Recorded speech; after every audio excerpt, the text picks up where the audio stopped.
à tous, je m'appelle Thibault Loup, comme Laetitia a pu le préciser tout à l'heure. Je suis chef de service animation économique à l'intercommunal du Brabant Wallon, INBW, et suis ravi de développer avec vous aujourd'hui ce que nous avons mis en place sur le territoire de la commune de Louvain-la-Neuve, Ottignies-Louvain-la-Neuve, avec la ville qui était vraiment à la naissance de ce projet.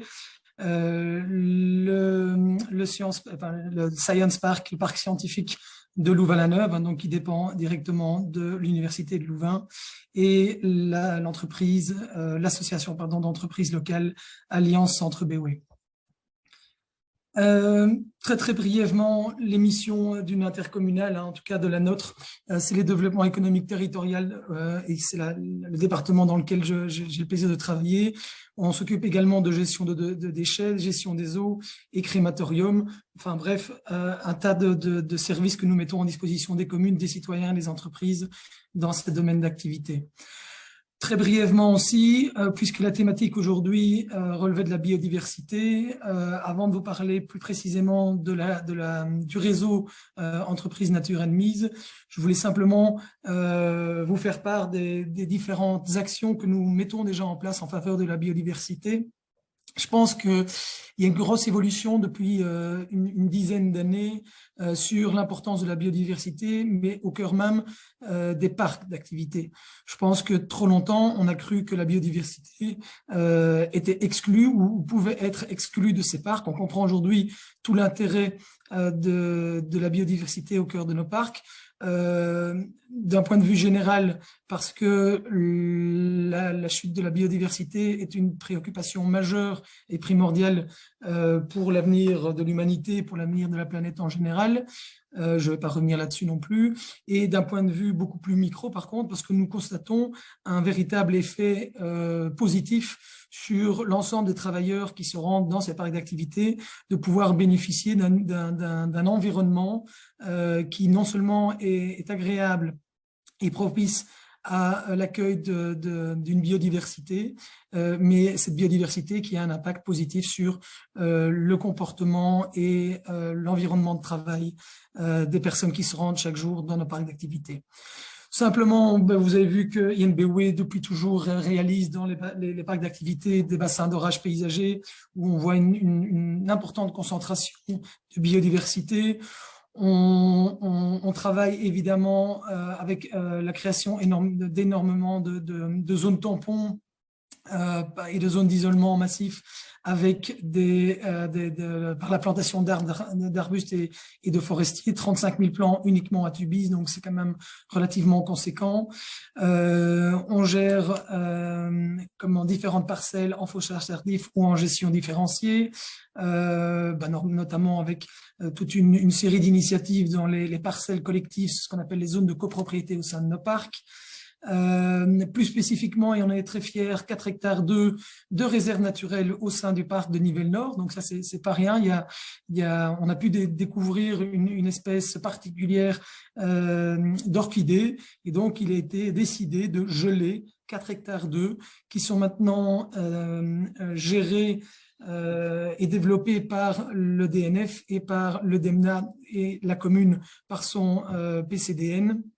Et donc, c'est vraiment 4 hectares qui seront qui deviennent par nature non constructibles et sur lesquels on va développer cette zone de préservation.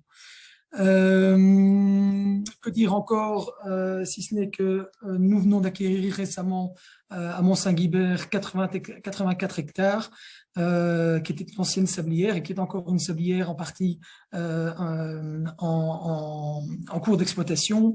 Il y avait une zone de loisirs qui était sur cette sablière, et donc nous avons décidé de la reconvertir en zone naturelle sur 16 hectares tout de même, donc ce n'est pas rien. Et évidemment, au terme de l'exploitation, dans plus ou moins 30 ans, 13 hectares 5 sont de nouveau convertis en zone naturelle, à côté de nos 40 hectares de parcs d'activités dédiés à l'économie circulaire. Donc, au final, sur Mont-Saint-Guibert, c'est relativement important que pour le dire, notre intercommunale développera à terme presque 30 hectares de zones naturelles. Ce n'était pas un métier initialement dévolu aux intercommunales, mais on prend compte des défis qui se posent à nous et à l'ensemble de la société. On demande aussi, et j'accélère au niveau des parcelles que nous vendons aux entreprises, que celles-ci implantent des espèces locales en termes de haies, qu'il y ait une superficie qui doit être verdurisée, qu'on appelle ça, à minima de 20%, etc., etc. Tout ça pour permettre aussi des corridors écologiques et une meilleure préservation de la biodiversité. On a une gestion parcimonieuse du sol en ayant une politique de rachat de sites que nous rénovons et que nous remettons sur le marché. Pour ceux qui connaissent le site Peugeot à Nivelles, notamment 11 hectares, ou encore le centre Monet à Louvain-la-Neuve, 9 hectares. Et enfin, nous avons acquis il y a quelques mois maintenant une ferme dans laquelle nous allons développer un écosystème de relocalisation alimentaire, c'est-à-dire accueillir les activités agroalimentaires, aussi bien de production sur les terrains, donc c'est-à-dire élevage, maraîchage, ce genre de choses, et des activités de transformation agroalimentaire dans les bâtiments. Et là aussi, nous replantons des haies, nous réalisons des audits de biodiversité pour voir comment favoriser au mieux l'accueil de la vie sauvage, faune et flore au sein de nos projets économiques. Enfin, en termes d'animation économique, nous proposons régulièrement des séances d'information à destination des entreprises du Brabant wallon qui touchent directement à la thématique de l'environnement en général, mais aussi en particulier à la thématique de la biodiversité. C'est comme ça que j'en viens au réseau Entreprises Nature Admise qui vit depuis quelques années sur Louvain-la-Neuve. Pour en venir plus précisément donc à cette initiative. À la base, c'est une initiative qui est portée par la région wallonne, qui finalement propose à différentes communes un subside pour mettre en place des actions à destination des entreprises en faveur de la biodiversité. Très rapidement, en 2017, la commune nous contacte avec le parc scientifique pour voir, pour mobiliser les forces afin de sensibiliser les entreprises. Et en 2020, nous sommes rejoints par l'Alliance Centre BOE, qui est donc, comme je le disais tout à l'heure, l'association locale d'entreprises. Le but, il est clair, c'est améliorer partout où on peut le faire, donc même au cœur des zonings, des parcs d'activité, je précise parce que c'est important.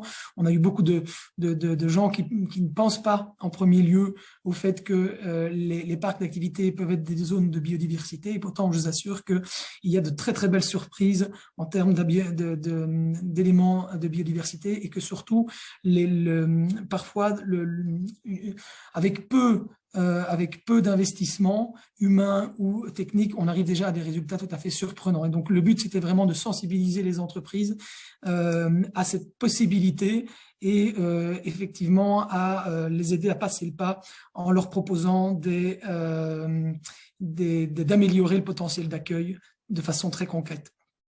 Les moyens que nous mettons en place, c'est une charte d'engagement et l'organisation de séances d'information à destination des entreprises. Et nous faisons ça maintenant depuis 2017, comme je vous le disais.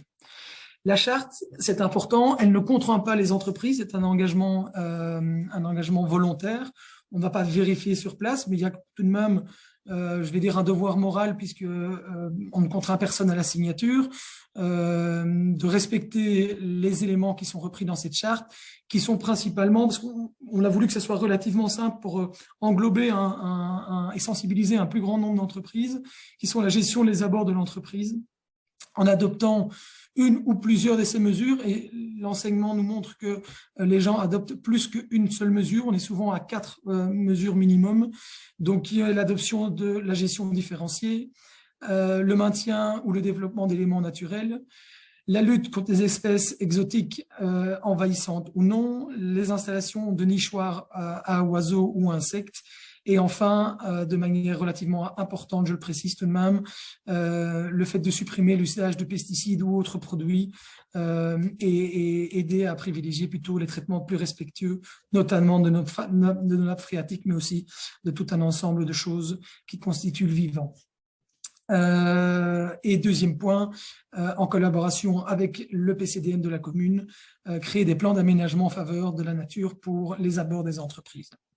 Évidemment, tout cela est assez personnalisé puisque une entreprise n'est pas une autre, une localisation n'est pas une autre, la taille peut jouer, enfin bref, on arrive finalement à ce que chaque entreprise puisse avoir sa propre politique au niveau de la biodiversité. Et c'est ça qui est intéressant puisque lors de nos réunions, nous pouvons échanger d'une entreprise à une autre sur l'ensemble des actions menées. Les séances d'information que nous réalisons 2 fois par an, nous les basons sur des éléments très concrets, c'est-à-dire à chaque fois nous nous rendons dans une entreprise qui a signé la charte pour voir concrètement ce qu'elle a mis en place. C'est une façon de valoriser le travail des gens qui ont développé ces actions au sein des entreprises, mais c'est évidemment aussi une façon de se nourrir des aménagements qui ont été effectués chez les uns et puis chez les autres. Vous voyez quelques thèmes, ils sont tous très très concrets. On a eu malheureusement, comme vous vous en doutez, un petit arrêt en 2020 pardon, suite à la crise du Covid, 2020 et 2021, et nous reprenons ici en 2022 nos actions et nos séances de sensibilisation. Il est important aussi de préciser que nous avons connaissance d'aménagement en faveur de la biodiversité aussi dans des entreprises qui ne sont pas signataires. C'est très bien, mais évidemment, on essaye dans cet esprit réseau de grouper et de fédérer un maximum de monde. Et donc, nos séances d'information ne sont pas réservées uniquement aux personnes, aux entreprises signataires de la charte, mais à l'ensemble des sociétés de Louvain-la-Neuve qui veulent nous rejoindre dans ces actions. Les signataires, à ce jour, nous en avons 18. Comme je le disais, on a créé malheureusement, nous avons fait une petite pause malheureusement durant 2 ans, des secteurs tout à fait différents, des tailles tout à fait différentes aussi, du secteur parfois public, principalement secteur privé, du tourisme, du pharma, bref, vraiment un potentiel très large qui tente à démontrer que la biodiversité, c'est possible pour l'ensemble des entreprises qui sont accueillies, plus spécifiquement ici sur les territoires de Tigny-Louvain-la-Neuve. Dans le futur, on a beaucoup de projets, même si on constate tout de même la difficulté de mobiliser d'autres entreprises, même si elles sont de plus en plus conscientes que des changements doivent avoir lieu. On a encore trop d'entreprises qui considèrent finalement que une prairie fleurie, comme vous pouvez le voir là, ça fait pas propre. On a encore ce type de commentaires que finalement, pour le personnel, c'est une perte de temps que de vouloir gérer différemment les abords de l'entreprise. Il faut savoir qu'il y a une part assez importante du personnel qui souhaite aussi, dans son entreprise, développer des actions en faveur de la biodiversité ou du climat. Et donc voilà, on se heurte parfois encore à quelques barrières qui sont de moins en moins nombreuses, il faut le mentionner, mais qui existent encore dans le chef de certains. Et donc on a ce travail dans le futur pour essayer de convaincre à terme, nous l'espérons, en 2023, au moins 25 entreprises autour de Louvain-la-Neuve.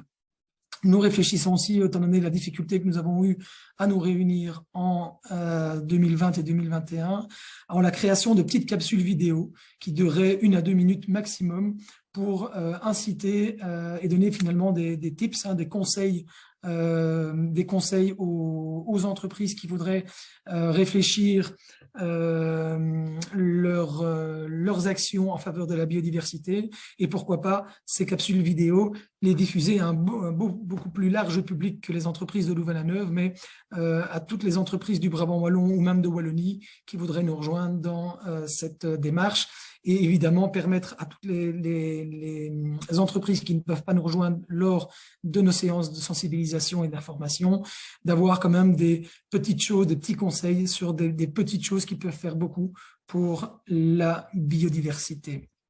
Certaines entreprises, je dois le dire aussi, ne nous ont pas entendus. C'est le cas de IBA, vous le verrez tout à l'heure. Donc la charte parfois ne fait que renforcer un engagement déjà pris par des entreprises, mais comme je le disais, permet finalement de bénéficier de ce réseau d'entreprises engagées en faveur de l'environnement et plus spécialement de la biodiversité.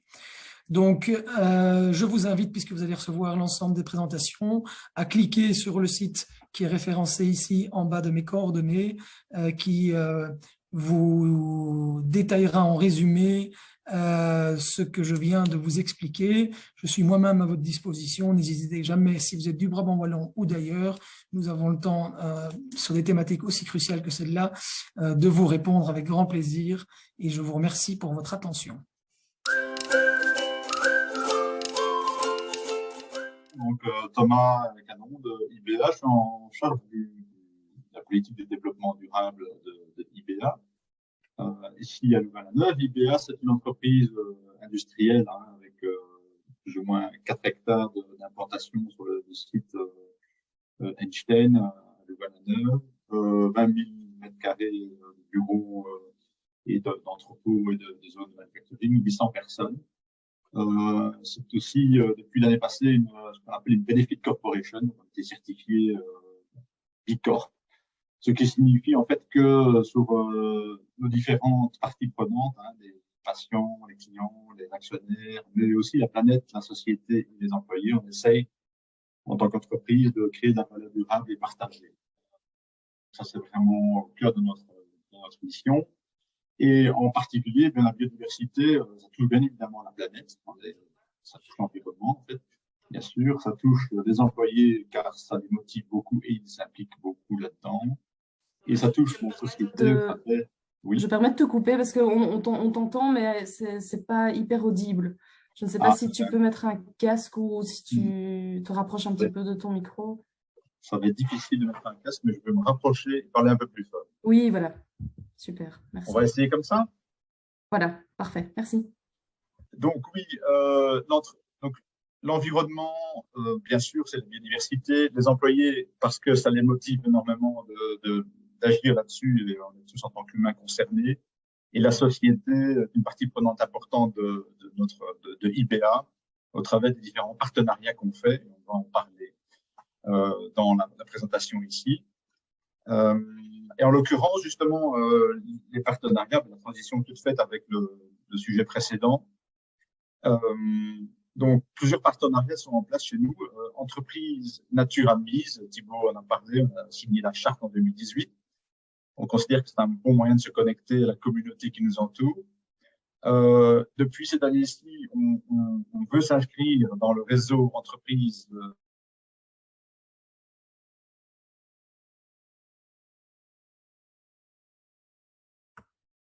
admise, mais disons avec un label à la clé potentielle. Et puis alors aussi, on travaille régulièrement avec l'UC Louvain pour nommer quelques partenariats que l'on a avec la société qui nous entoure.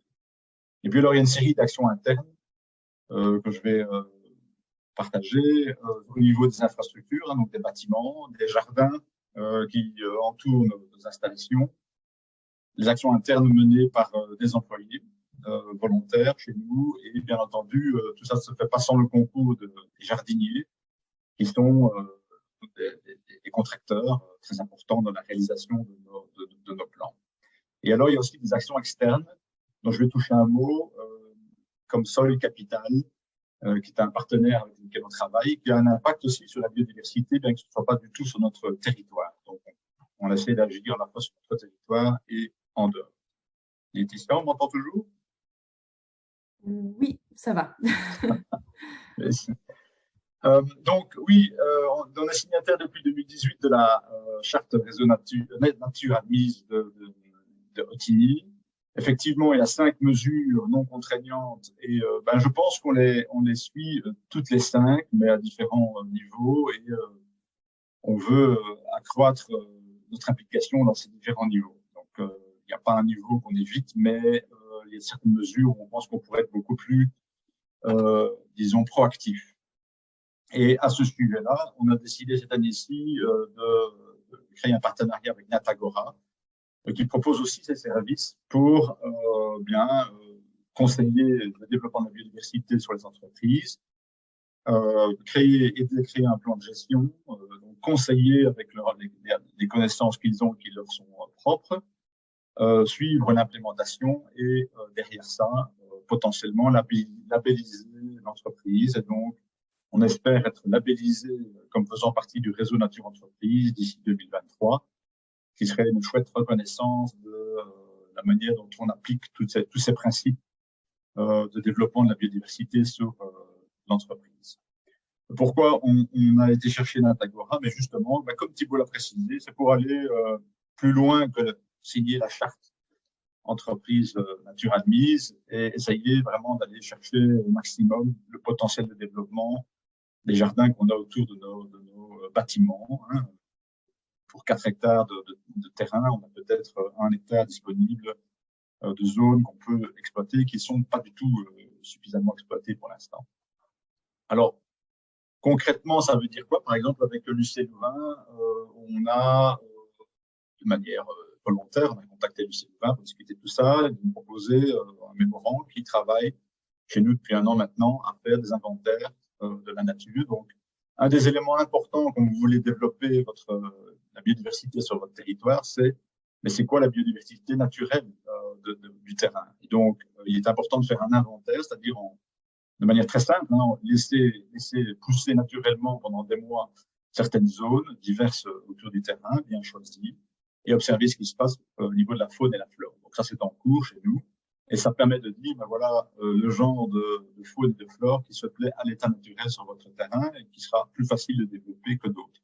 Il ne faut pas toujours vouloir forcer la nature en essayant d'inverser ce qui pousse déjà très bien naturellement. Donc ça, c'est un exemple de partenariat.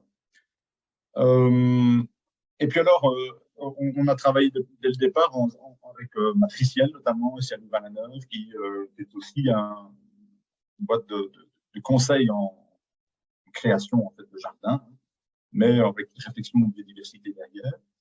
Et donc, ils nous ont aidé à établir un cahier des charges. Et les grandes lignes, en fait, c'est quoi? C'est un choix raisonné des plantes. Donc, les plantes qu'on met doivent être indigènes autant que possible, on en a parlé. Mellifères pour attirer un maximum, pour créer de la pollinisation, bien entendu, attirer les abeilles, sauvages ou domestiques d'ailleurs. Des plantes utiles pour différents types d'animaux, dont les oiseaux. Des plantes comestibles pour les humains, c'est pas plus mal non plus pour encourager les employés à participer. Hein, tout le monde aime bien des pommes, des poires, des framboises. Et il faut pas oublier la destruction de certaines plantes. Donc, par exemple, nous, on avait une zone envahie par les renouées du Japon, qui sont des plantes invasives, et qu'il a fallu traiter prudemment pour ne pas justement les répartir encore plus. Donc, on les a fait évacuer dans des filières spéciales. Tout ça grâce au concours de Matriciel qui nous a conseillé sur ce sujet. Ce ne sont pas des étapes amusantes d'un projet parce que ça coûte de détruire des plantes comme ça, de les évacuer proprement, mais il fallait le faire pour ne pas avoir de problème pour après. Création de milieux attractifs et variés, qui est attractif toutes les saisons. Hein, il ne faut pas penser uniquement à l'été ou au printemps, des milieux variés. Donc des haies, mais des milieux humides aussi. Donc, on a créé une petite mare, par exemple. C'est pas du tout obligatoire de le faire, mais on l'a fait. Simplement des tas de pierres, des tas de bois, des choses très simples, en fait. Plutôt que d'évacuer tout ce qu'on a sur un terrain, on les conserve dans un coin et ça intéresse beaucoup la biodiversité. Et puis alors, différents types de paysages, donc en allant de plus structurés à l'entrée des bâtiments ou plus sauvages aux arrières des bâtiments. Dans les cahiers des charges aussi, on a pensé à la réduction de l'entretien, parce que tout ça va souvent de pair, c'est intéressant. Donc, les prairies de fauche, c'est moins d'entretien. Bien sûr, après, il faut faucher, mais il y a moins à tondre. Donc, intéressant. Les haies libres, il y a moins à tailler. Le stockage local du bois ou des herbes coupées, c'est moins cher et plus intéressant pour la biodiversité que de tout évacuer systématiquement. Et alors, pas d'intrants phytosanitaires, ça aussi, ça fait partie des chartes et c'est appliqué chez nous depuis des années maintenant. Il n'y a plus de pesticides sur nos terrains. Voilà un exemple à la construction à gauche. Hein. Vous voyez, il fallait du courage et de l'imagination pour se dire que ce trou à eau allait devenir une mare intéressante. Et quelques années plus tard, c'est comme ça. Il y a énormément de biodiversité qui est venue autour de ça. Une mare, c'est vraiment pas très cher et quand on peut le faire au début d'un projet, c'est super. Sinon, en cours de route, c'est bien aussi. Et c'est vraiment très intéressant pour un tas de choses. Et puis alors, voilà, donc ça c'est un peu l'état actuel et on s'est dit, allons plus loin. Et c'est pour ça qu'on a contacté Natagora cette année-ci, dans l'idée de dire qu'est-ce qu'on peut faire de plus que ce qu'on fait déjà. Et concrètement, les premières actions qui ont été décidées avec eux, c'est d'étendre les prairies fauches. Hein. Thibaut en a parlé aujourd'hui. C'est quand même beaucoup plus populaire de ne plus tondre complètement ces pelouses partout sur un terrain. Donc on ne le fait pas encore suffisamment chez nous, mais on va y passer, c'est-à-dire laisser pousser des grandes parties de zones, tout en gardant un aspect structuré et propre, c'est-à-dire qu'on tombe très légèrement à des endroits bien précis, ce qui montre que c'est entretenu, ça rassure plein de gens. Mais derrière, on laisse pousser et ça montre aussi que derrière la zone entretenue, il y a des choses qui se passent. Donc voilà. Plantation de quelques arbres fruitiers, petits et grands. On va progressivement étoffer notre paysage comme ça. Dépose de troncs morts et de broyats. Plutôt que d'évacuer tous ces branchages, on les dépose gentiment en tas, déstructurés. Et ça intéresse plein de faune et flore. Installation d'un compost des déchets verts. Donc ça, j'ai pas mentionné, mais c'était proposé par notre jardinier Henrion. Et ben voilà pourquoi à chaque fois qu'on tombe, pourquoi à chaque fois qu'on taille, évacuer tout ça, le ramener au dépôt du jardinier, laissons-les là, ça intéresse le jardinier, ça nous intéresse, ça fait moins de transport, moins de carbone et plus de biodiversité. Donc on va faire ça. Et alors, les pousser à réduire les engins motorisés, donc les souffleuses de feuilles mortes en hiver, les tondeuses électriques ou pas d'ailleurs, et moins de transport de déchets. Donc là, on pousse notre jardinier à réduire la partie motorisée de son activité, ce qui n'est pas plus mal non plus pour l'empreinte carbone. Donc, c'est ça des exemples d'actions immédiates qu'on prend avec notre jardinier. Et derrière ça, l'idée, c'est effectivement donc de garder un plan de gestion d'année en année, pouvoir budgéter ça. On inscrit dans le budget du développement de Facility. Chaque année, il y a un budget pour dire je développe un peu la biodiversité autour du terrain, mais j'ai un plan pour le faire. Et alors, si on fait ça correctement, en 2023, nous serons labellisés par Natagora, faisant partie du réseau Nature. Le label étant que la cerise sur le gâteau, c'est pas du tout l'idée principale, mais enfin, ça aide à structurer le travail. Et alors, je vais terminer en donnant un autre exemple d'action qui est tout à fait externe à l'entreprise, mais dans laquelle on participe. Donc, on a pris la décision de s'associer avec Sol Capital. J'en avais parlé à d'autres occasions. Sol Capital encourage les agriculteurs à transitionner leur agriculture en modifiant les techniques agricoles au bénéfice de la capture carbone dans le sol, de l'économie locale, d'une meilleure qualité d'alimentation, mais aussi au bénéfice de la biodiversité. Donc nous, ça nous intéresse. On capture le carbone, on achète des certificats de capture carbone dans le sol. Ça permet de contribuer à la décarbonisation de notre région. Mais c'est actif aussi sur la biodiversité, sur les terrains où les agriculteurs travaillent. Donc, c'est une belle manière, je pense, de ne pas agir que sur son propre terrain, ce qui n'est pas toujours possible d'ailleurs, quand il n'y a pas de terrain du tout. Et alors, je terminerai en disant que oui, les employés sont impliqués de diverses manières. Donc, il y a des potagers d'entreprise chez nous. Alors, je ne dis pas que tous les employés y participent. On a peut-être une vingtaine d'employés qui régulièrement participent à ça. Et alors, le plan de développement avec Natagora, il y a aussi quelques employés volontaires qui s'impliquent là-dedans. Et donc, c'est pas uniquement, disons, les personnes des différents départements qui s'impliquent là, ce sont certains employés volontaires qui ont proposé leur participation.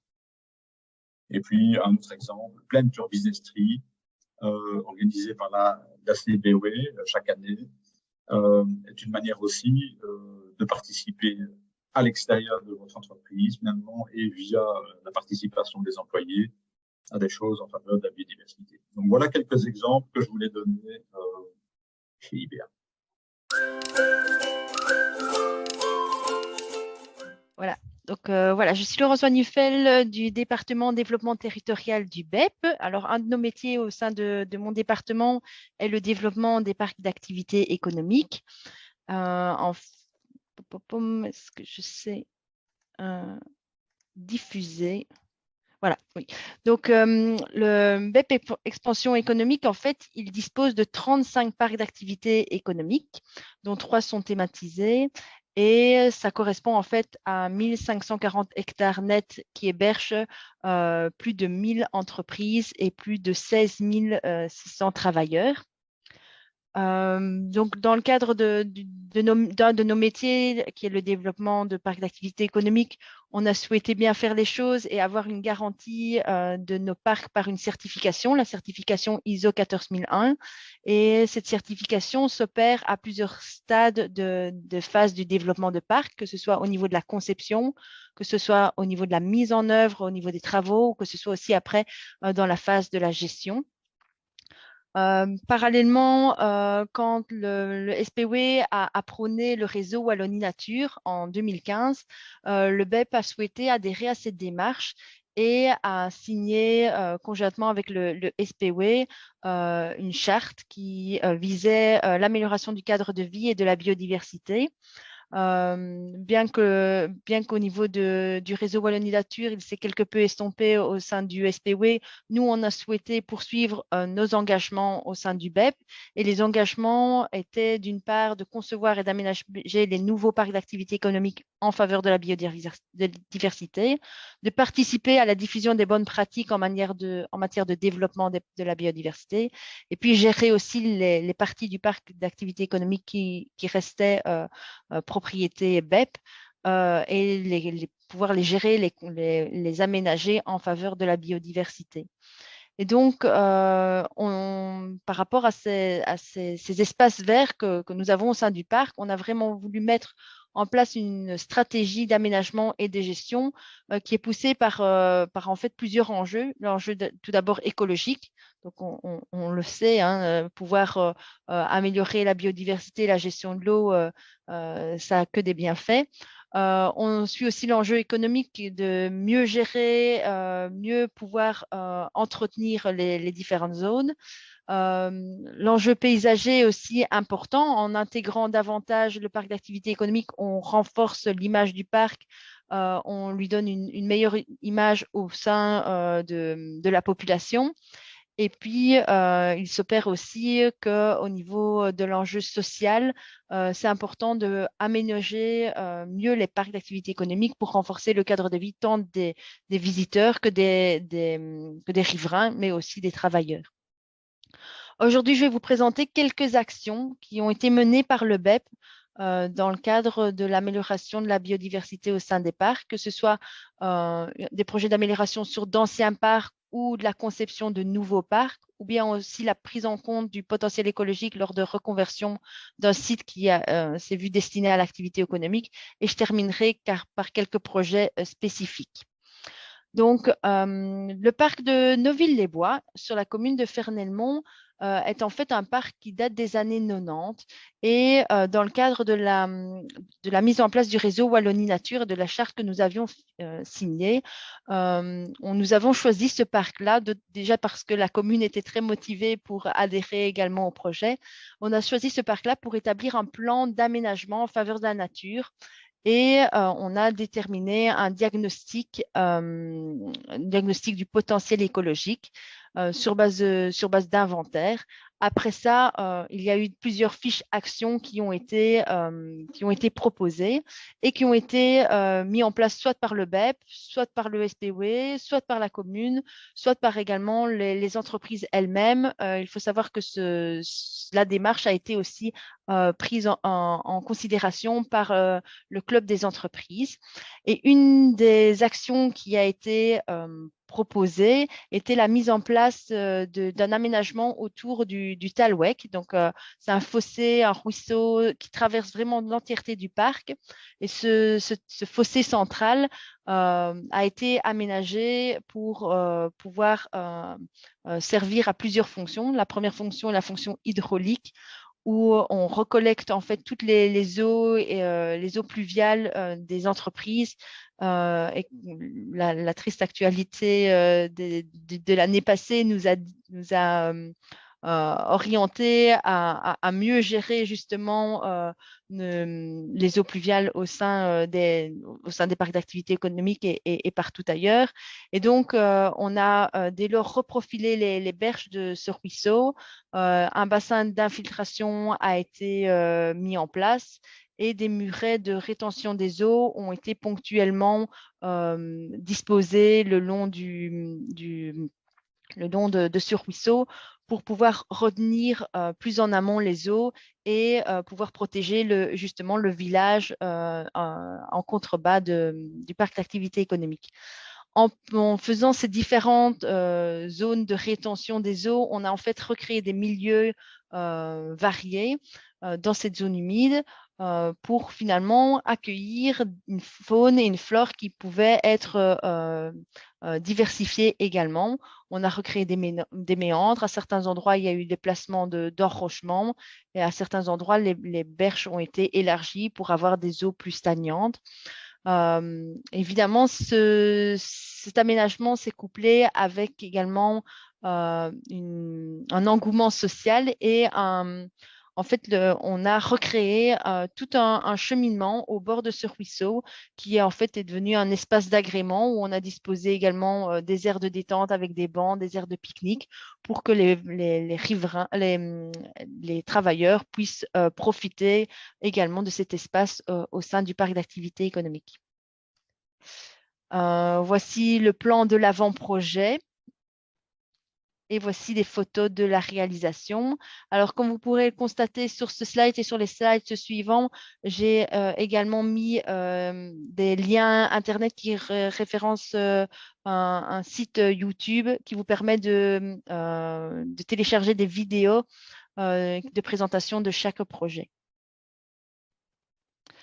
Alors, le deuxième projet que je souhaitais mettre en évidence, c'est le projet qui concerne plutôt les nouveaux parcs d'activité économique pour lesquels nous avons au sein du BEP, il y a quelques années, désigné un auteur de projet pour réaliser les aménagements paysagers des parcs d'activité économique. Alors, les aménagements paysagers, on les a vraiment souhaités avec cet auteur de projet-là, qu'il soit ouvert à la biodiversité et avec une facilité de gestion de l'entretien. Et donc, il y a eu 5 parcs qui ont été ciblés pour ces nouveaux aménagements paysagers, dont le parc de Beaurain, où des plantations ont été mises en place le long des voiries, mais ont été aussi mis en place le long du Biran, donc le cours d'eau qui longe le parc. Un bassin d'orage avait été aménagé et on a vraiment souhaité améliorer les pourtours de ce bassin d'orage pour en créer une zone de convivialité, une zone agréable avec, comme vous pouvez le voir sur les photos, à côté des prairies fleuries le long des chemins. Et donc des prairies fleuries, des buttes fleuries et toutes sortes d'aménagements vraiment qui pouvaient être propices à la biodiversité. Dernièrement, on a fait l'acquisition d'un site qui était en fait un ancien site militaire sur les casernes de Belgrade, sur la commune de Namur, et que nous avons reconverti pour accueillir de l'activité économique. Mais lors des investigations qu'on a menées pour la reconversion du site, on s'est rendu compte qu'il y avait en fait une prairie à haute valeur écologique au bas du parc d'activité économique et donc qui présentait un intérêt botanique certain qui se trouve dès lors en pleine agglomération namuroise et qu'on a souhaité conserver. Et pour ce faire, on s'est associé à Natagriwal pour la gestion de cette zone qui travaille. Donc, Natagriwal travaille avec des agriculteurs de la région et qui ont mis en place dès lors un fauchage tardif. Il y a en fait seulement 2 fauches par an qui est opéré et on permet dès lors de conserver un maximum de biodiversité sur le site car les fauches sont réalisées en conservant toujours une zone refuge pour la faune. Et donc, au sein même du parc d'activité économique, la prise en compte de potentiel écologique est pris en compte. Alors, quelques autres projets spécifiques et j'en aurai terminé pour ma présentation. Je souhaitais mettre en évidence sur le parc de Ciné-Biron où, avec la bonne collaboration de l'Union wallonne des entreprises, nous avons pu mettre en place une haie vive en collaboration avec le GAL Condrofamen et Tigé-Chavet, mais également avec les écoles communales de Ciné et à moi. Donc, le GAL a invité plusieurs élèves de ces écoles communales à mettre en place une haie au pourtour de notre parc d'activité économique. Je reviens aussi sur le parc de Neuville-les-Bois, où, comme je vous le disais, dans le cadre de la charte qu'on a menée, les entreprises ont également joué le jeu. Et lors des inventaires qui avaient été réalisés, on avait mis en évidence, le naturaliste avait mis en évidence la présence de faucons sur le parc. Et l'entreprise Tradecowal a souhaité pouvoir mettre en place un nichoir à faucons qui a été fourni par la commune. Donc, c'est vraiment une collaboration totale de toutes les parties. Et chaque année, ce nichoir reçoit la naissance donc de bébés faucons et l'entreprise annuellement profite de l'occasion du bagage des faucons pour mettre en évidence les actions nature qu'elle mène sur son entreprise.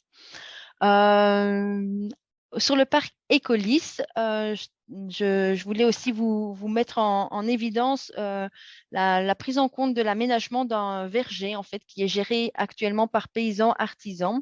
En fait, ce sont des terrains qui ne pouvaient pas être urbanisés, qui ne pouvaient pas recevoir d'entreprise pour des raisons techniques.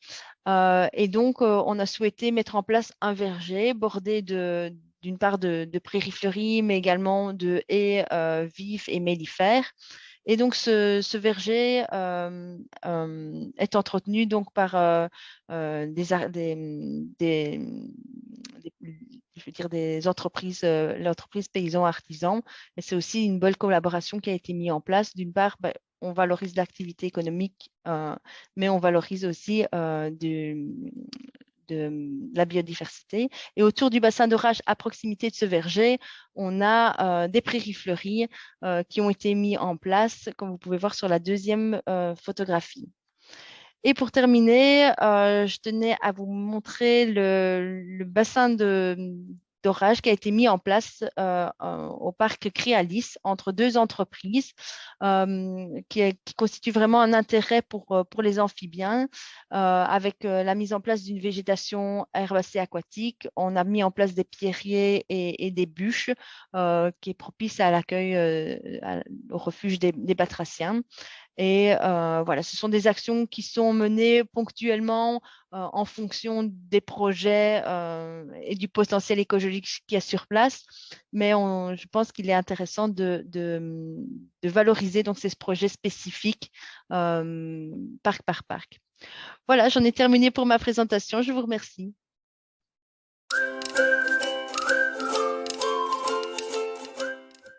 Voilà, donc je vais essayer de rester dans le timing qui m'est imparti.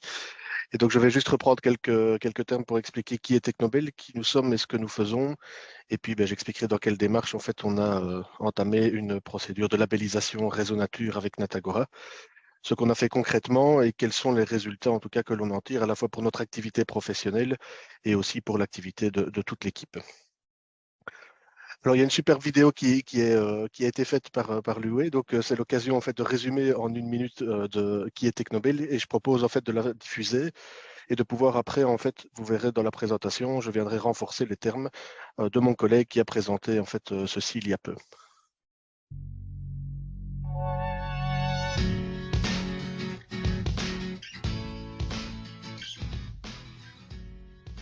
Technobel est un centre de compétences créé au début des années 2000, notamment à l'initiative de Proximus et du Forum.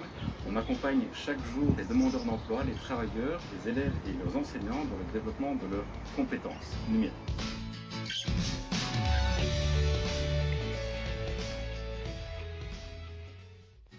Technobel est un centre de formation en informatique, donc un secteur de prime abord assez éloigné des questions environnementales, mais depuis 2-3 ans, on s'est lancé dans un grand chantier pour favoriser la biodiversité autour du centre. Frédéric, Plusieurs objectifs Oui. ont été attribués à ce je chantier. pense Il y a que le son. je pense pas qu'il y ait le son. Écologique. Ok, parce que moi, je l'ai ici. Mais je vais laisser la vidéo et commenter en même temps, en fait. Alors, ce sera peut-être plus simple si c'est juste pour voir les Ouais. images. Certains ont le son et certains ne l'ont pas. Voilà. Ah voilà, mais certains me disent que c'est bon le son, donc on peut continuer. De la nature au travers des outils numériques.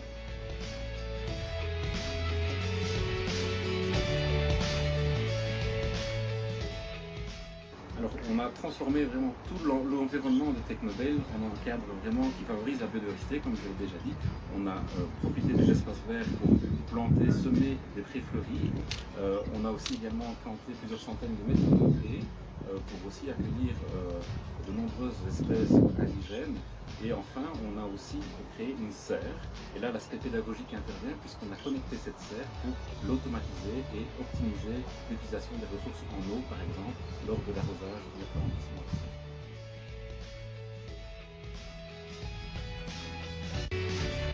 Voilà, comme ça, j'espère que tout le monde a pu entendre les quelques mots par rapport à ça. Et donc, pourquoi une démarche de labellisation? Je trouvais que la vidéo introduisait vraiment bien le sujet. Vous l'avez compris, on est un centre de formation en informatique. Donc, on fait de la formation professionnelle, c'est notre métier. Et on s'est dit, bien, on a emménagé en 2008 dans le zoning donc de Biron-sur-Ciney. Et on s'est dit, c'est un petit peu dommage de laisser nos gazons traditionnels tout autour du bâtiment. Est-ce qu'on peut en faire quelque chose? Ça, c'était l'idée de départ. Et par rapport à ça, c'était comment développer un apprentissage différent. Ça fait partie de la culture de Technobel dans nos métiers de la formation. Et essayer d'y intégrer une dimension plus respectueuse de l'environnement, le développement de la biodiversité et quelque part essayer de renforcer notre bien-être au travail pour toute l'équipe. C'est comme ça que le projet est né. Alors, il a connu quelques difficultés au démarrage du projet, puisque c'était un contexte que tout le monde a connu et a rencontré. Donc, on a démarré ça en 2020. Donc, toute l'équipe n'était pas toujours présente sur le site, mais en tout cas, on a pu entamer ce projet qui, aujourd'hui, en tout cas, tourne à plein régime et est toujours en développement, bien entendu. Et donc, qu'est-ce qu'on a fait concrètement? Bien, on a d'abord commencé par faire creuser une mare pour installer une mare naturelle. L'objectif aussi était de pouvoir en fait ramener des espèces, en tout cas autour du bâtiment, et permettre à nos stagiaires, je l'expliquerai par la suite, en formation, de pouvoir faire de l'observation et en tout cas d'avoir un recueil de biodiversité autour pour pouvoir y mettre toute une série de leçons. Le deuxième élément, on l'a vu dans la vidéo, donc c'est la plantation de haies vives. Donc, on a planté un peu plus de 140 mètres de haies autour du pourtour, en tout cas, de notre terrain. On a également, on ne le voit pas bien parce que la photo est. Il faisait gris le jour où on a pris la photo, mais ce sont des fruitiers haute tige, donc qui sont en bordure de notre parking et qui permettent, il y a des pommiers, des pruniers, de pouvoir récolter aussi en fait des fruits. Et ces fruits sont mis à disposition de l'ensemble des participants, bien entendu. Tout le monde peut aller cueillir, entre guillemets, en saison. Autour d'un autre élément, on a mis aussi des petits fruitiers. Alors, on a fait quelques cirones à tester, donc ça fonctionne pas mal. On a des mûres, on a des petites, je vais dire, groseilliers.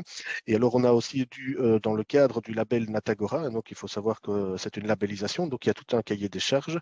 Dans ce cadre-là, on a remplacé, en fait, on avait énormément de massifs lauriers en fait, autour du bâtiment, ce qui est le cas dans la majorité des zonings, puisque c'est un bâtiment que l'on avait au départ loué et qu'on a acquis par la suite. Et donc, on a remplacé et on a semé toute une série de plantes aromatiques. Donc, vous avez du thym, de la menthe, etc.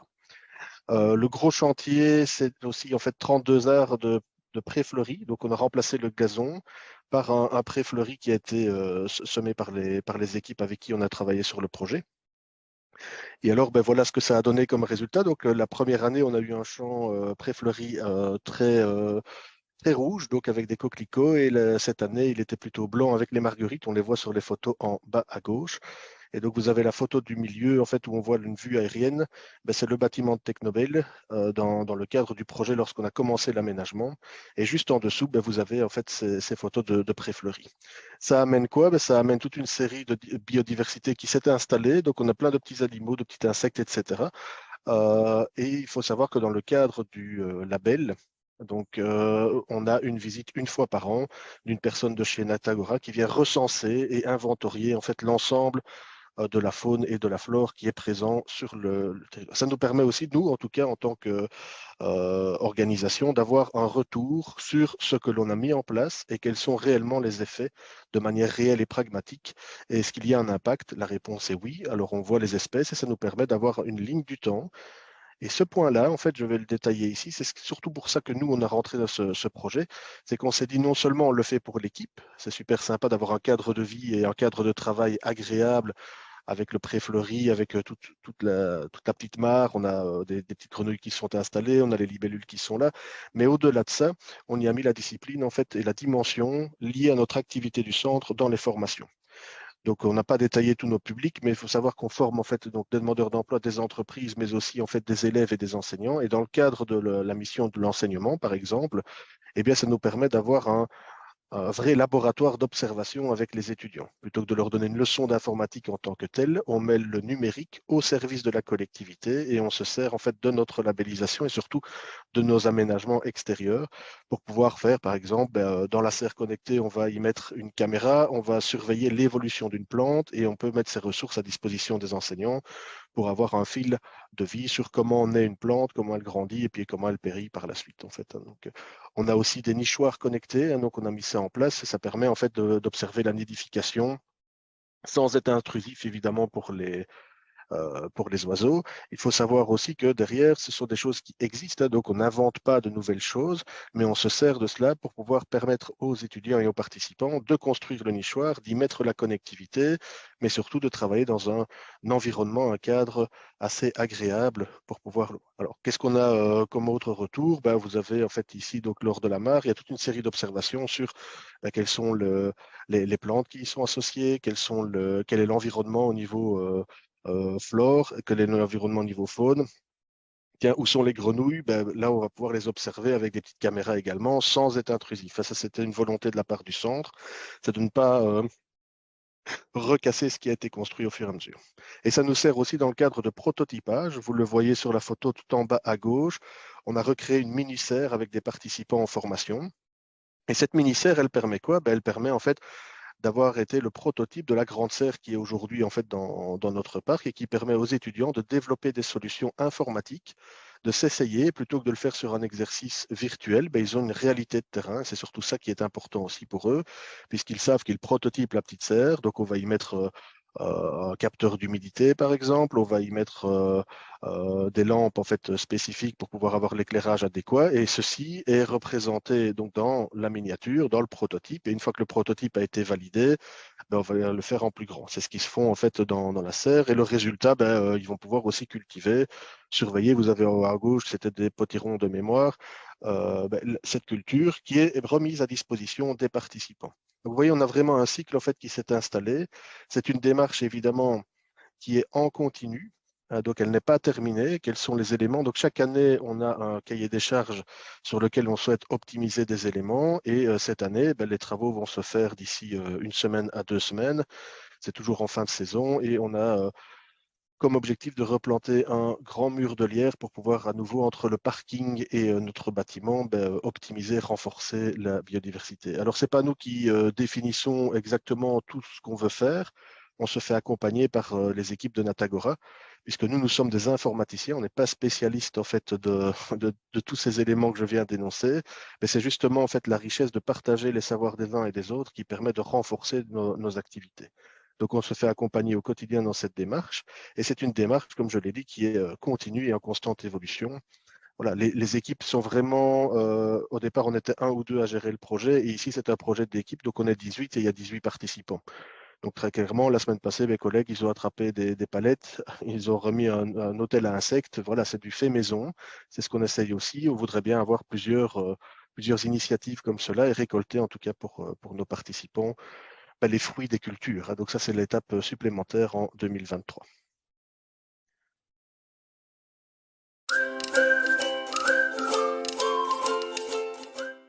Merci beaucoup. Donc, Arnaud Lecourieux, je suis le directeur adjoint du CISIAF. Le CISIAF est un syndicat mixte, une structure publique française qui regroupe deux adhérents, les deux agglomérations des villes de Béthune-Bruay et Lens-Liévin. Notre structure est dédiée à trois métiers, l'aménagement, la gestion et la commercialisation d'un territoire d'activité, le parc des industries Artois-Flandre, et uniquement sur ce territoire. Nous avons donc un rôle étendu sur la zone d'activité et on peut se décrire comme étant un guichet unique au service des entreprises que l'on côtoie pendant toute leur durée de vie sur le parc des industries. Être à l'aménagement, la gestion et la commercialisation, on a pris la coutume de dire que c'est concevoir un produit, le réaliser et en assurer le service après-vente. Dès qu'il y a quelque chose qui ne va pas avec le parc, c'est du ressort de notre structure. Donc, le parc des industries Artois-Flandre, pour le resituer, on est dans le département du Pas-de-Calais, dans la région des Hauts-de-France. Donc, on est situé entre les villes de Lens et de Lille, au cœur de l'ex-bassin minier, donc un territoire urbain assez dense.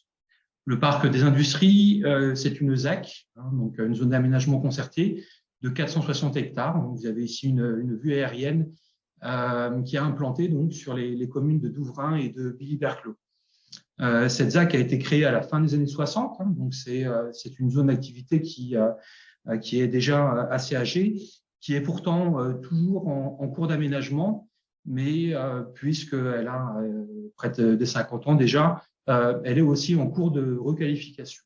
Donc, c'est vraiment notre métier de finaliser la ZAC et de s'en occuper pendant cette période d'aménagement. Elle accueille aujourd'hui 90 entreprises qui sont des entreprises industrielles, mais aussi logistiques ou de services à l'industrie. Nous n'avons pas de commerce ou d'habitat sur la ZAC. Mais par contre, on est dans un tissu assez dense. On est délimité au nord par un canal, mais de l'autre côté du canal, c'est le département du Nord. On voit aussi les limites au sud, où on est très proche des zones urbaines.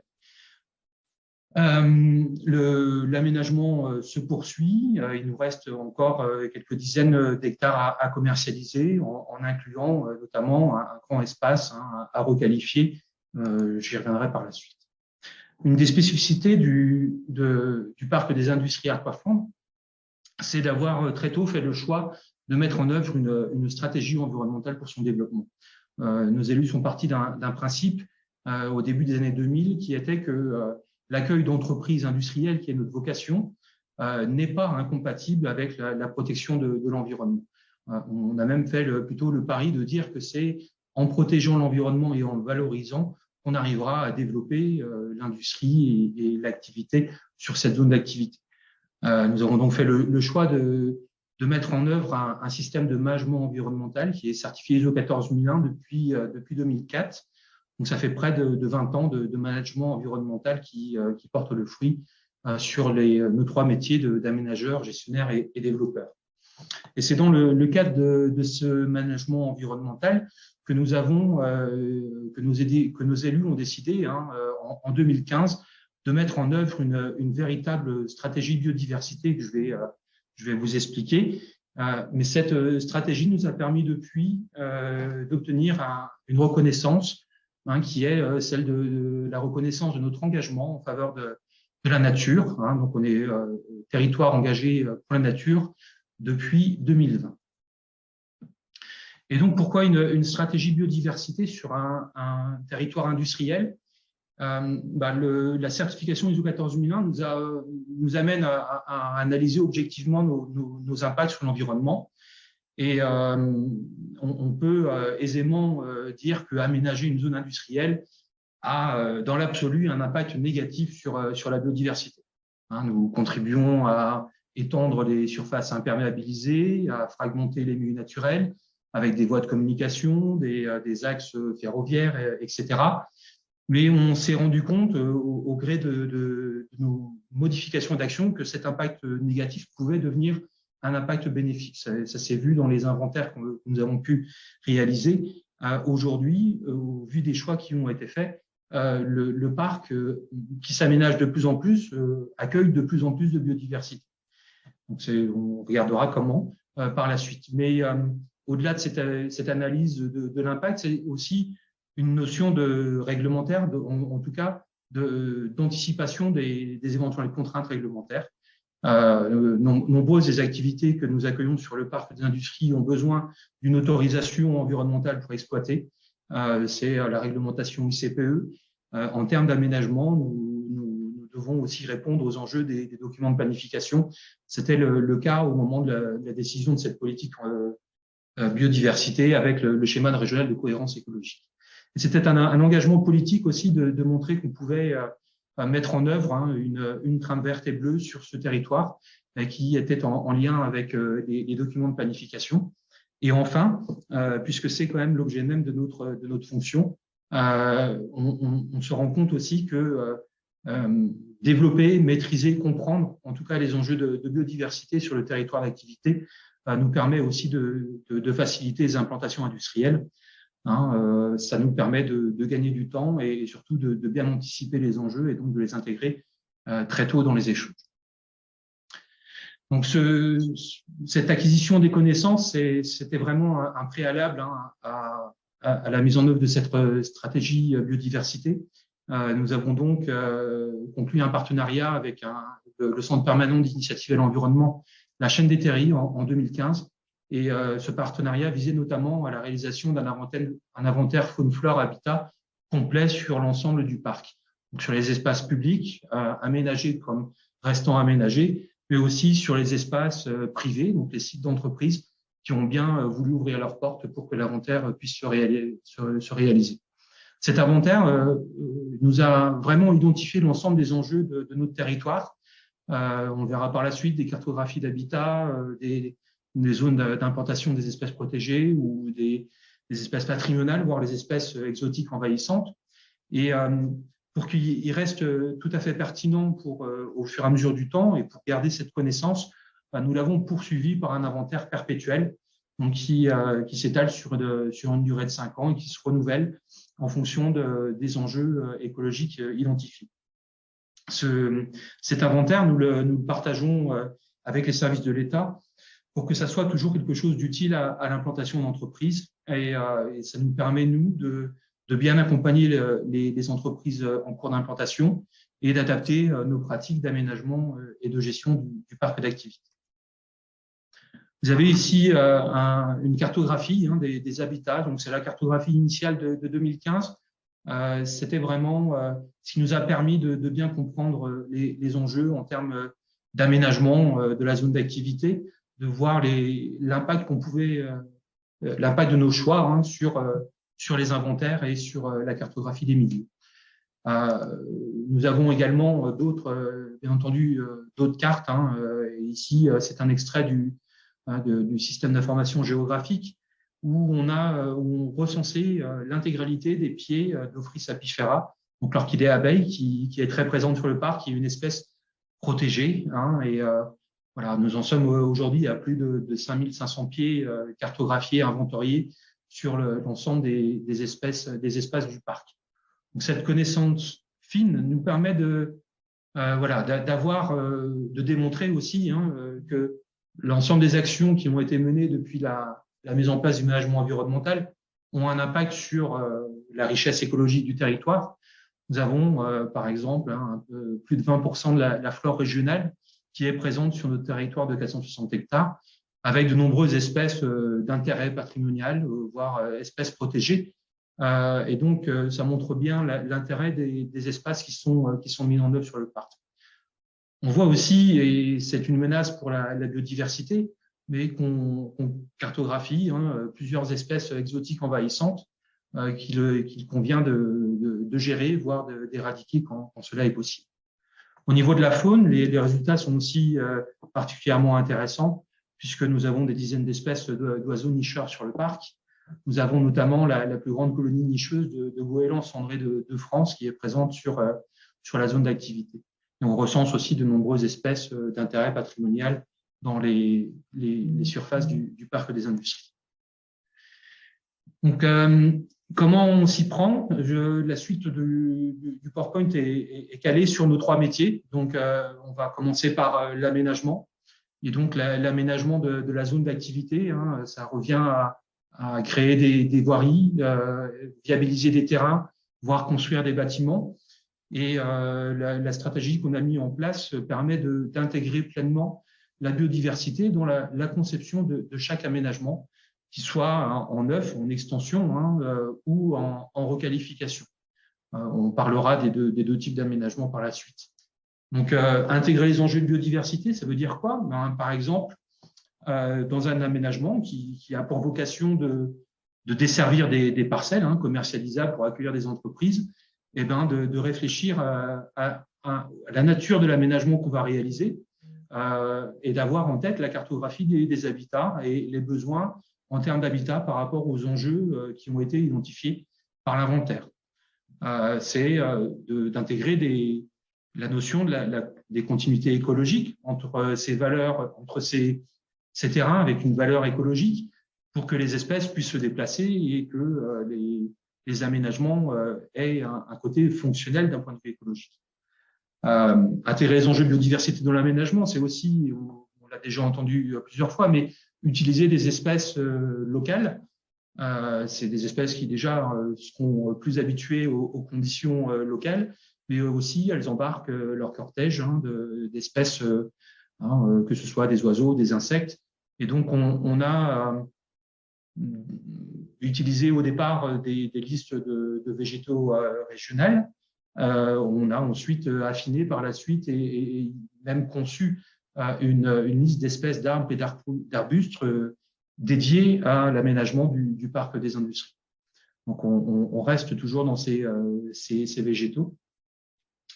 Intégrer les enjeux de biodiversité, je reviendrai par la suite, mais c'est au-delà d'assurer des vocations techniques, comme on parlait tout à l'heure des bassins de rétention, des bassins d'orage, c'est de leur donner également une vocation écologique. Et voilà, je vous montrerai des exemples par la suite. Et enfin, le dernier point, c'est la conception de l'éclairage public sur une zone d'activité. On se rend compte que voilà, on peut se permettre aujourd'hui d'éclairer différemment, mais surtout que tout éclairage public qu'on réalisera se devra d'être bénéfique ou en tout cas moins néfaste pour la faune et la flore. Donc, vous avez ici la vue aérienne du parc. Dans la logique d'aménagement du parc, on a décidé, et ça répond à des enjeux écologiques locaux, que je ne vais pas détailler dans la globalité, mais qu'il était nécessaire de réaliser des corridors écologiques sur notre territoire.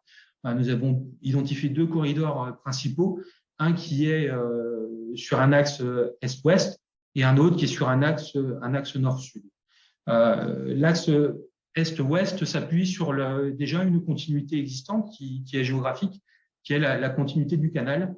Et ce qu'il est nécessaire de faire dans ce corridor écologique, c'est d'apporter une continuité dans les aménagements naturels le long de cet axe existant. Donc, nous avons ciblé de nombreuses actions dans le périmètre de ce corridor écologique.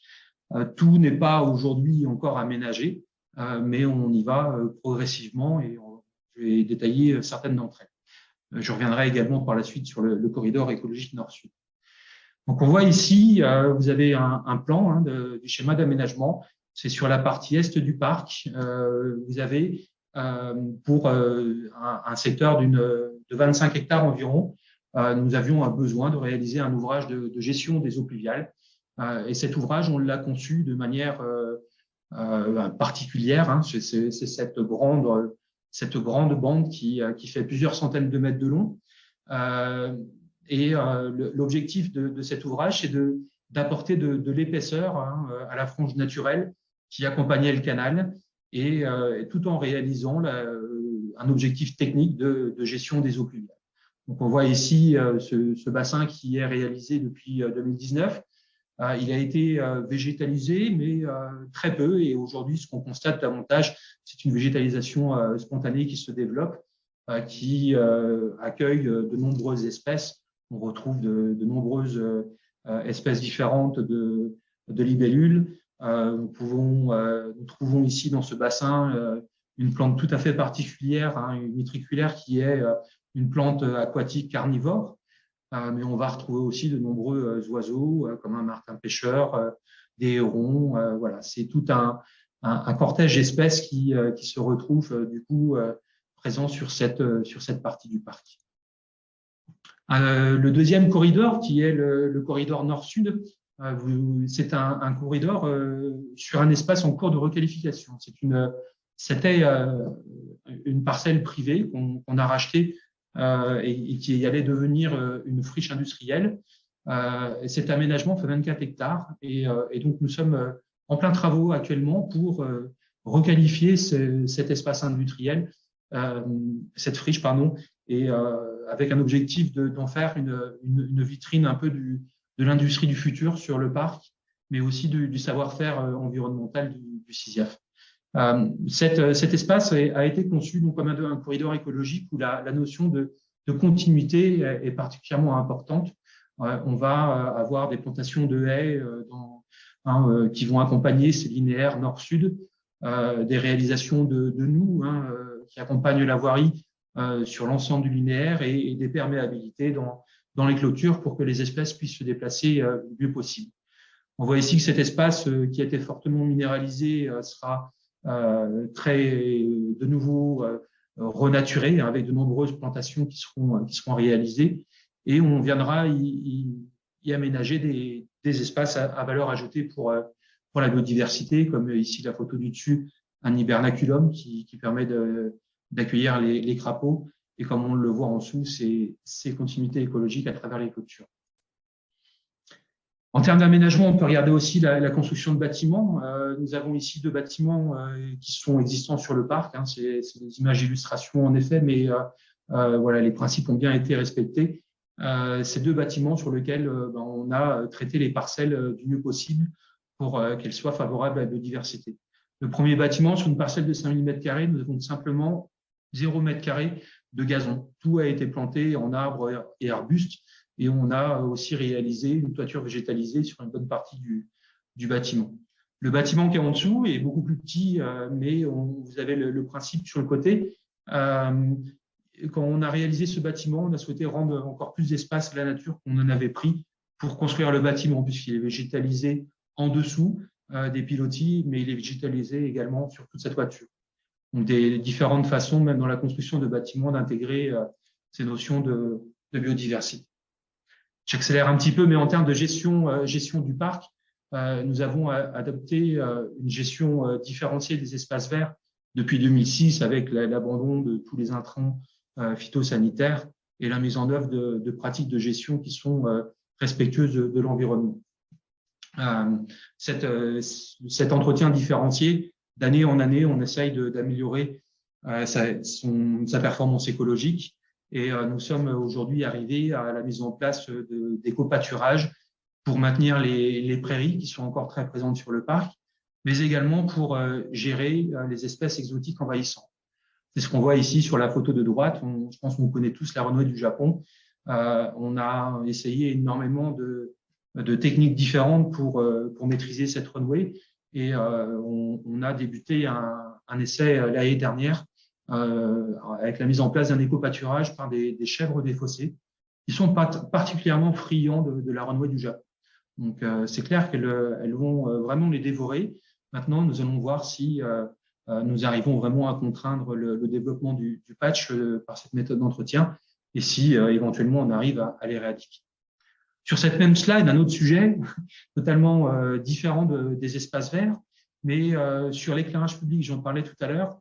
Tous les nouveaux aménagements, nous avons des éclairages qui sont bien entendu aujourd'hui équipés en LED avec des détections de présence, des variations d'intensité, mais sur des boulevards où nous avions encore un éclairage relativement peu performant et peu d'espace naturel, on va dire, nous avons décidé de mettre en place un corridor noir. c'est-à-dire que nous n'allumons plus l'éclairage sur ces linéaires de voirie afin d'améliorer les conditions écologiques pour le déplacement des espèces.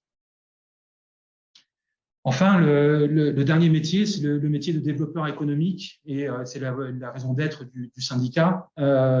Pour créer de l'emploi sur le territoire, il faut accueillir des entreprises. Et donc, pour accueillir des entreprises sur un territoire qui essaye de protéger sa biodiversité et de la développer, il faut absolument que le sujet il soit abordé avec chacune d'entre elles. Donc, il n'y a pas de site où il n'y a aucun enjeu écologique, et donc que ce soit des toutes petites implantations, qu'il n'y ait pas de permis environnemental, nous abordons la question de la biodiversité avec chaque porteur de projet. Ça passe notamment par la réalisation de conseils sur l'aménagement du site. Nous discutions auparavant que d'architecture et de paysage, et aujourd'hui nous intégrons dans ces conseils les enjeux écologiques. Et ça permet que chaque site qui se développe sur le parc contribue à la mosaïque d'habitat souhaité pour l'ensemble de la zone d'activité. En cas d'études d'impact, les connaissances que nous avons acquises avec les inventaires et les enjeux qui en découlent aussi nous amènent à proposer un accompagnement plus poussé aux porteurs de projets, qui nous permettent vraiment d'identifier au plus tôt les enjeux avec les sites d'implantation. Ça permet aussi d'accompagner dans la rédaction des études d'impact et de gagner du temps dans le déroulé de toutes ces démarches. Nous avons ici un exemple très concret. À gauche, une vue issue du SIG de l'époque. C'était vraiment une partie du parc non aménagée. Et à droite, vous avez une plateforme logistique qui est venue s'installer. On retrouve cet espace qui était un espace accueillant des espèces patrimoniales et protégées. On le retrouve dans le découpage que vous avez ici sur l'emprise foncière du site. Cette plateforme, qui est une plateforme produits frais pour le groupe Carrefour, nous avons évité et réduit l'impact sur la biodiversité en adaptant l'agencement et le découpage foncier.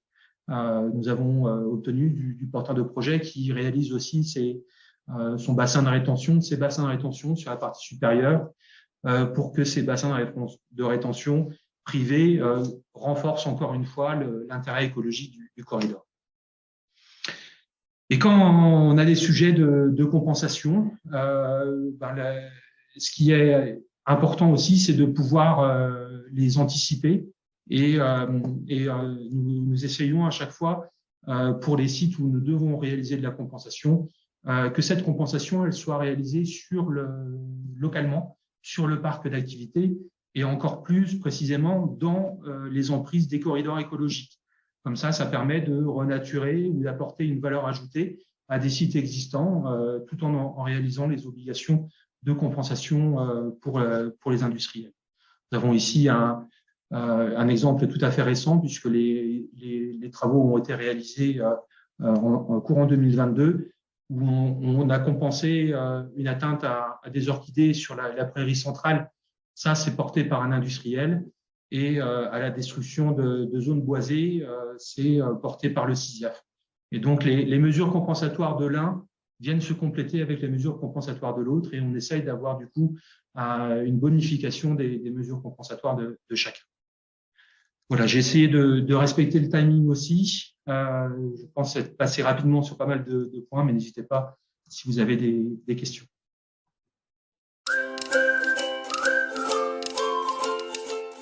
Petite conclusion par rapport aux différents outils qui existent. Donc ici, voilà, on est presque dans la période de plantation, donc la période qui arrive ici fin novembre, mi-mars, on est presque en plein dedans. Donc voilà, c'est l'occasion pour vous de vous lancer dans des démarches en matière de biodiversité, et ici plus spécifiquement en matière de plantation de haies. Donc peut-être certains d'entre vous la connaissent déjà, mais donc la campagne Essuie Plaine a été lancée par la ministre Tellier il y a maintenant plus d'1 an et demi, et a pour objectif d'inciter l'ensemble des publics cibles à planter un maximum de haies et d'arbres sur leurs espaces.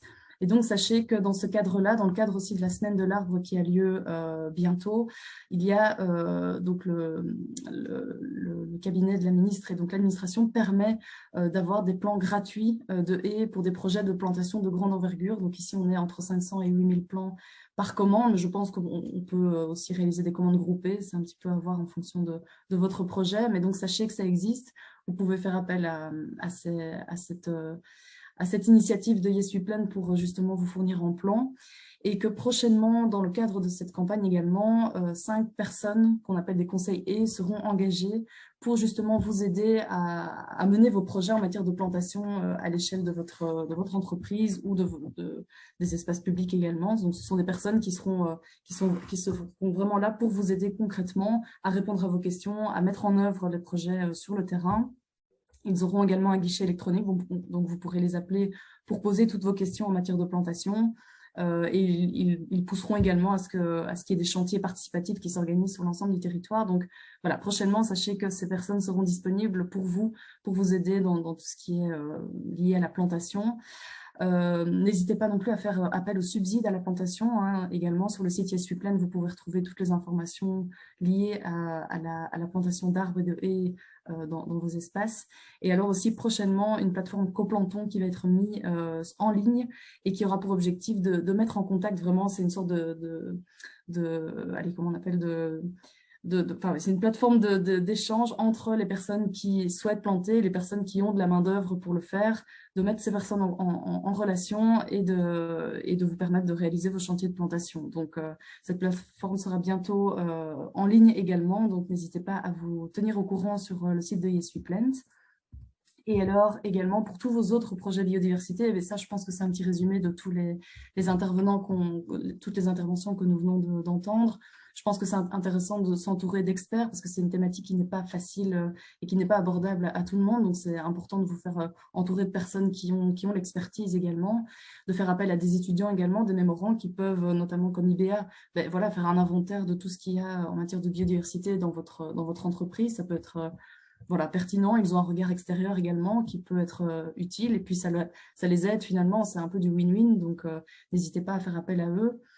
Pensez également à parrainer des projets locaux qui ont du sens. Si vous n'avez pas nécessairement d'espace dans votre entreprise, pensez à des projets locaux que vous pouvez potentiellement parrainer pour vous impliquer également en matière de biodiversité et que ces projets puissent voir le jour finalement grâce à votre contribution.